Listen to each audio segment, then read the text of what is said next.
Hey everyone, and welcome back to Nature's First. Today we're talking about lions, the king of the jungle, a symbol of power, majesty, and strength. But what happens when that power turns on us? When the predator, revered and feared, sees us as nothing more than its next meal? The stories I'm about to tell you aren't fairy tales. They're real-life accounts of terror, incredible bravery, and sometimes unimaginable tragedy. These are three insane true stories of human versus lion. Our first story takes us back to 1898, to the Tsavo region of what is now Kenya. A British railway project was underway, an ambitious plan to build a bridge over the Tsavo River. But the engineers and workers, over 2,000 of them, were about to face a threat far more terrifying than any construction challenge. It was a threat that stalked them in the dead of night, slipping through the flimsy thorn fences they built, and dragging men from their tents without a sound. The culprits were two large, maneless male lions. The workers called them the Ghost and the Darkness. They weren't just killing for sport, they were systematically hunting humans. The attacks became a nightly ritual, a reign of terror that lasted for 9 long months. The workers were terrified. They tried everything, all-night bonfires, thorny barricades, but nothing worked. The lions were incredibly cunning, and they seemed to defy all logic. By some accounts, they were responsible for over 135 deaths. The project was completely halted. Men were so scared that they either refused to work or fled in droves. Enter Colonel John Henry Patterson, the British engineer in charge of the project. He took on the role of hunter, dedicating himself to killing these two beasts. He spent months tirelessly tracking them, setting up elaborate traps and ambushes. Finally, after a grueling hunt, he managed to shoot and kill the first lion. And then a few weeks later, the second. The workers celebrated. The reign of terror was over. The Tsavo lions have gone down in history as one of the most chilling and inexplicable examples of predators turning on humans. Next, we're moving to the vast plains of the Kruger National Park in South Africa, but even before it was a park. Our protagonist is a young game ranger named Harry Wolhuter, a man who loved the bush and knew its dangers.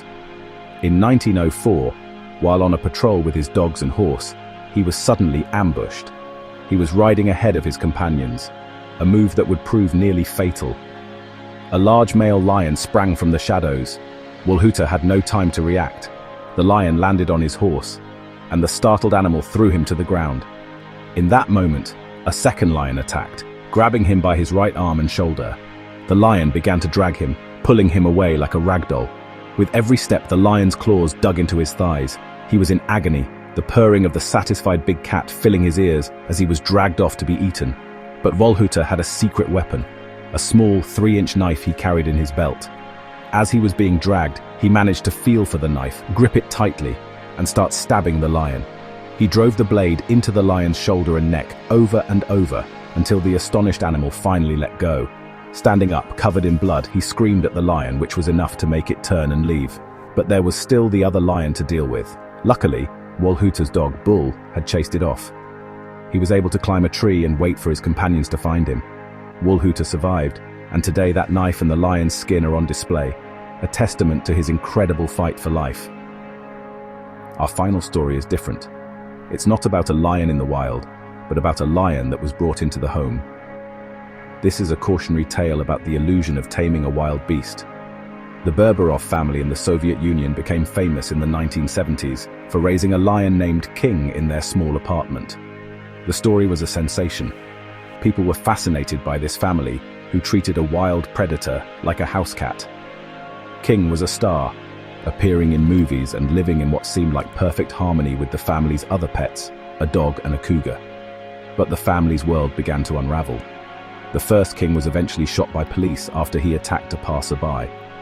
Undeterred, the family got a second lion, also named King. This one was more aggressive. After the head of the family, Lev Berberov, died, the second king became unpredictable and violent. The family was living on a knife's edge. The tragic end came in 1980.